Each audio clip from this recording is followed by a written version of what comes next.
હવે મને એમ કહો કે કેમ છે તમારી તબિયત? સારું છે ને હવે? સારું લાગ્યું તમે આવ્યા. મારા ઘરે આવ્યા તો મને બહુ સારું લાગ્યું. સાચું કહું છું, હું તમને કહી નથી શકતી કે આજે તમને મારા ઘરના આંગણે જોઈને મને એટલું બધું ખુન્નસ આવે છે ને. હું ધારું ને તો તમને અહીંયા પગ પણ ના મૂકવા દઉં. ડોક્ટરે શું કહ્યું? હવે ડોક્ટર શું કે, દવા આપી અને આરામ કરવાનું કહી દીધું, બસ. હા, પણ શ્વાસની તકલીફમાં સાચવવું પડે. હા, ભાઈ એવું છે કે ડોક્ટર તો દવા આપ્યા કરે, આપણે હિંમત રાખવાની હોય છે. આ અમારા અંબિકા બહુ છે ને એ સ્વભાવના બહુ ઢીલા છે. એક વાર જો ગળું ખંખેરીને એમ કહે ને કે દુનિયાભરની બીમારીઓ મારું કંઈ જ બગાડી શકવાના નથી, તો પણ માણસ સાજો નરવો રહે. પપ્પાજી, બીમાર થવાનો એક ફાયદો છે ને, લોકો સામેથી તમને મળવા આવે. ઓહ, તો પછી વારો કાઢવો પડશે મારે બીમારીનો. મને તો સામેથી લોકો મળવા આવે એટલે કે મહેમાનો મળવા આવે તો બહુ ગમે. હા, આવતા મંગળવારે હું બીમાર પડીશ એટલે તમને બંનેને મને મળવા આવવાનું ભાવભીનું આમંત્રણ. જગ્યા મહેમાન આવ્યા છે, ચા નાસ્તો લઈ આવો. અરે નહીં નહીં નહીં, હું તમને એમને નહીં જવા દઉં. કૈલાશ, મહેમાનોનું ખૂબ ધ્યાન રાખજો. જમણવારમાં કોઈ કમી ન રહેવી જોઈએ. ફરસાણથી લઈને સ્વીટથી લઈને પાપડથી લઈને ચટણી સુધી. છોકરાવાળાઓને ખોટું લગાડવાનો મોકો ન મળવો જોઈએ. આ તો હું બીમાર છું ને, નહીં તો તમારી આગતા સાગતા હું પોતે કરત. અચ્છા, શોધનને કહ્યું નથી ને હજુ? ના ના ના ના, અંબિકા વહુએ ચોખ્ખી ના પાડી છે. શોધનને ખબર પડશે, બધું કામ છોડીને દોડતો અહીંયા આવશે.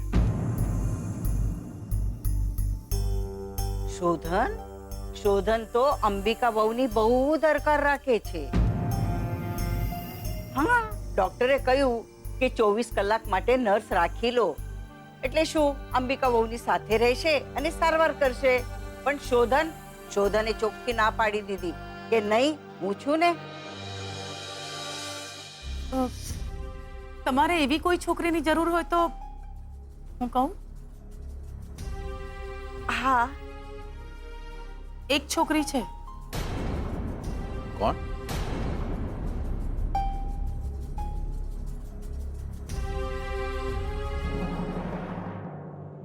હું? મારે ક્યાં જવાનું છે? મારા ઓળખીતા છે. એ બેન બહુ બીમાર રહે છે અને ડોક્ટર એમને એક નર્સ રાખવાનું કહ્યું છે. આઈ મીન કોઈ સારી છોકરી જેમની સારી રીતે દેખભાળ કરી શકે, ત્યાં જવાનું છે તારે. પણ બેન, હું તો શ્રુતિબેનના કારણે અહીંયા રહી છું. એમના લીધે અહીંયા આવી છું. શ્રુતિના લગ્ન થઈ જાય પછી તો તારે આ ઘરમાંથી જવાનું જ છે ને? આજે નહીં તો કાલે. હા, તો ત્યારે ચાલી જઈશ ને. બેન, હું લાચાર છું, પણ 2 ટંક ખાવાની કોઈ ચિંતા નથી. મને બસ આશરો જોઈતો હતો. હું એક સારા ઘરની છોકરી છું બેન. કોઈ માટે કામ કરવું અને નોકર બનીને કોઈના ઘરે કામ કરવું, એ બેમાં ફરક ને. તમે કહેશો ને તો અબ ઘડી ચાલી જઈશ આ ઘરમાંથી, પણ કોઈ અજાણ્યા માણસોના ઘરે કામ કરવાનું મને નહીં ફાવે. અત્યારે ને અત્યારે હું તને આ ઘરમાંથી કાઢી મૂકીશ તો ક્યાં જઈશ? આટલું તો જ્યારે મારું ઘર છોડ્યું ને ત્યારે પણ નહોતું વિચાર્યું. બહારની દુનિયાની તને કંઈ ખબર છે છોકરી? મારા હૈયામાં જે દેવીમાં વસે છે ને, મને એમના વિશે જાણ છે. આ દુનિયામાં આશરો 2 જ જણને મળે છે. ક્યાં તો જેની પાસે પોતાનું ઘર હોય, કાં સાસરું. મારે બંને છે.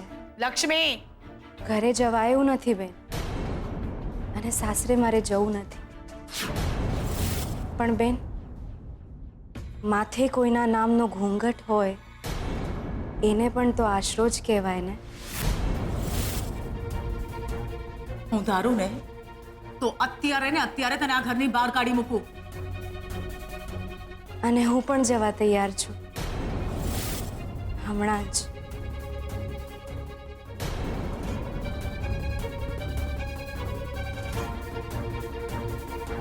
લક્ષ્મી, સાચું કહું ને તો મને એમ હતું કે એક બીમાર માણસની સેવા કરવાની તું તો ના નહીં જ પાડે. પૈસો તો એમની પાસે પણ એટલો બધો છે કે એ ઈચ્છે એટલા નોકર રાખી શકે, પણ મને એમ હતું કે તું એમની સેવા કરીશ તો એમને સારું લાગશે. અને મને પણ. અને એમ પણ શ્રુતિ થોડા દિવસ મુંબઈ છે તો ત્યાં જઈ આવ ને.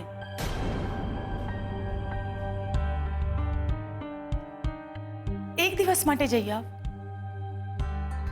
જો તને ના ફાવે તો તું પાછી આવી જજે. આપણું ઘર તો છે જ ને. હં? ગુસ્સો કરીને તને અહીંથી કાઢી તો મૂકું, પણ પછી મારે શ્રુતિને શું જવાબ આપવો?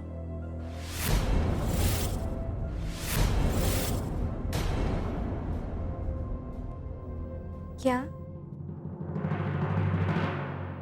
ક્યાં જવાનું છે મારે? ગજિયા, ગજિયા, જી દાદાજી. જ્યારથી અંબિકા બહુ માંદા પડે છે ત્યારથી ઘરમાં કોઈ સમયસર પૂજા નથી કરતું. જા જલ્દી જઈને પૂજાની થાળી લઈ આવ. પણ દાદાજી, પૂજા કેમ કરવી એ મને ખબર નથી.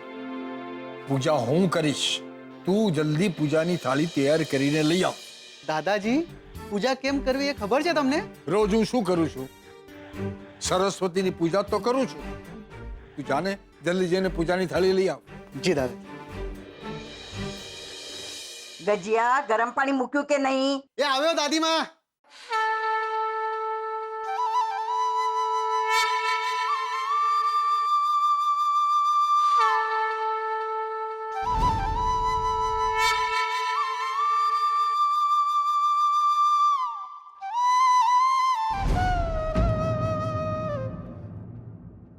हे कृष्ण गोविंद हरे मुरारी श्रीनाथ नारायण वासुदेवा. हे कृष्ण गोविंद हरे मुरारी श्रीनाथ नारायण वासुदेवा.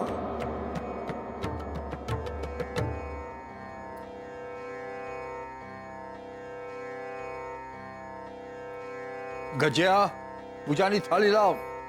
જી દાદાજી.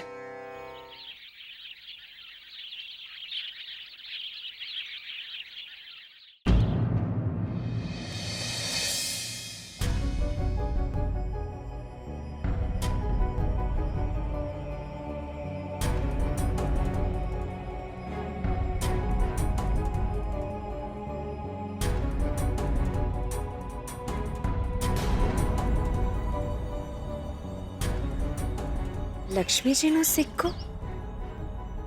આ તો ખુદ દેવી માના શકન થયા મને. આ હું કઈ જગ્યાએ આવી છું? મન આટલું વિવળ કેમ બની રહ્યું છે? શંખનાદ થઈ રહ્યો છે, મંત્રોચ્ચાર થઈ રહ્યા છે. દેવીમાએ દર્શન આપ્યા છે મને.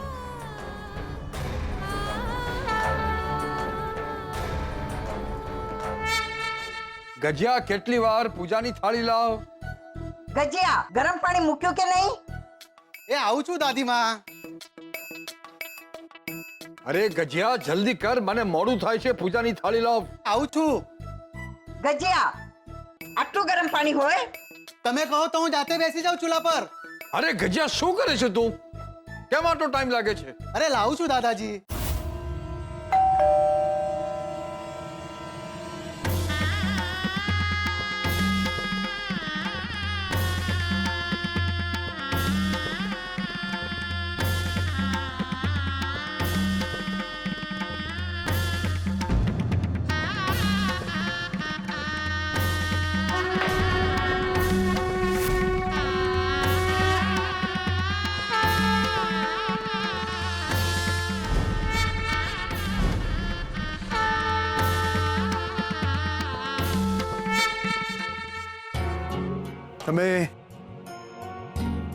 તમે કોણ?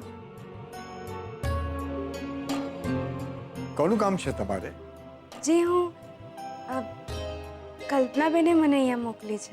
અ, અરે હા આવો. કોણ આવ્યું છે?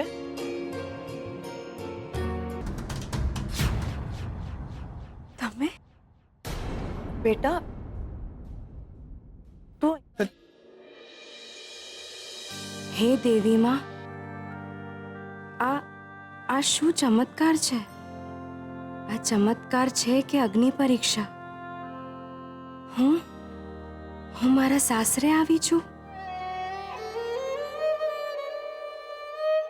બેટા તું અહીંયા? એટલે અંબિકા બહુ, તમે એમને ઓળખો છો?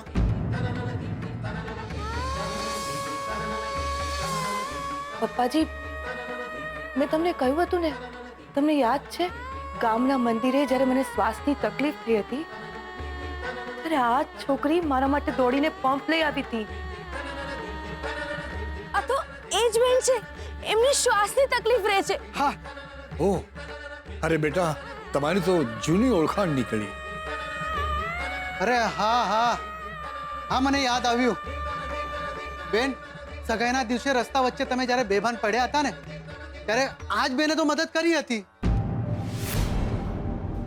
અને એમણે જ તો તમને હોસ્પિટલ પહોંચાડ્યા હતા બેન. બેટા, તું રોકાઈ પણ નહોતી કે અમે તને મળી શકીએ. તું ત્યાં કેમ ઊભી છે? આવ અંદર આવ. આવ. આવ બેટા આવ. બેટા, તારું નામ શું છે? જી પપ્પાજી, એનું નામ સ્વીટુ છે. જી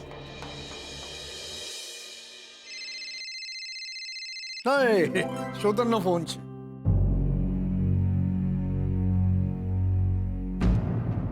હેલો. હા બેટા. હાય દાદુ, કેમ છો? બસ ફાઇન, એકદમ મજામાં. અને મોમની તબિયત કેમ છે? અરે અંબિકા બહુની તબિયત બહુ જ સારી છે, તું બિલકુલ ચિંતા નહીં કરતો. ઓકે. અચ્છા દાદુ, એક ગુડ ન્યૂઝ છે. મુંબઈની એક બહુ જ મોટી કન્સ્ટ્રક્શન કંપની સાથે આપણે ડીલ ફાઇનલ કરી છે. અને ગુજરાતમાં એ લોકો જેટલા પણ પ્રોજેક્ટ બનાવશે એમાં આપણી પાર્ટનરશિપ રહેશે. અરે વાહ, ये हुई ना बात. તું પાછો આવ, we'll celebrate with a big party. Sure દાદુ. ચલો હવે તમે આરામ કરો, હું શાંતિથી ફોન કરીશ. યા, અને સાંભળ, ત્યાં જલસા કરજે. હેવ ફન બડી. યા, ઓકે, બાય. સાંભળ્યું અંબિકા બહુ, મુંબઈમાં શોધને બહુ મોટી ડીલ કરી છે. યસ. એમ? આ તમારા પગલા પડ્યા અને અમારી ઘરે લક્ષ્મી આવી. તમારું નામ સ્વીટુ નહીં, લક્ષ્મી હોવું જોઈએ. લક્ષ્મી હોવું જોઈએ. લક્ષ્મી હોવું જોઈએ. લક્ષ્મી હોવું જોઈએ. આવ બેટા, અંદર આવ. આને કહેવાય સંસ્કાર. આજકાલની વહુ તો ઘરમાં આવે તો ઘરને નમણ પણ નથી કરતી હોતી. માંગ્યા વિના આપ્યું તમે આજે. ભલે હું કોઈને મારી સાચી ઓળખાણ ના આપી શકતી હોઉં, કે ભલે હું હકથી કોઈને મારા ના કહી શકતી હોઉં, આજે તમે મારી સેંથીના સિંદૂરની લાજ રાખી. મારા પગલાં પડ્યા છે મારા સાસરિયામાં. બસ હવે મારા શ્વાસ ખૂટી જાય તો પણ મને શાંતિ મળશે.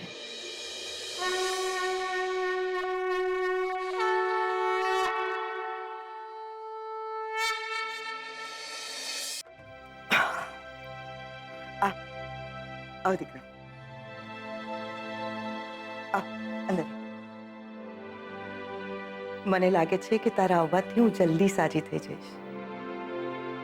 મેં તને કહ્યું હતું ને કે આપણા બંને વચ્ચે જરૂર કોઈ સંબંધ છે. તે 2 વાર મારો જીવ બચાવ્યો. શું કહું બેટા?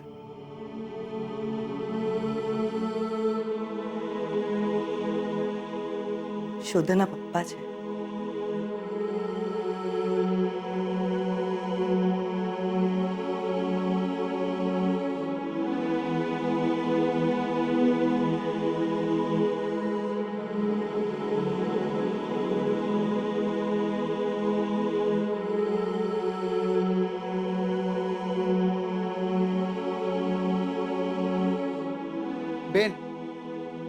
તમે વાતો કરો, હું ચા નાસ્તો બનાવીને આવું છું. ના ઊભા રહો, આજથી રસોઈ હું બનાવીશ. અરે બેટા, પણ તું તો મારી સાર સંભાળ રાખવા માટે આવી છે ને, ઘરકામ માટે ગજ્યો છે ને. અરે પણ રસોઈ તો હું જ બનાવીશ. હાશ, કેટલા દિવસ પછી મને પોતાને સારું જમવાનું મળશે. ચાલો ચાલ. હું આવી.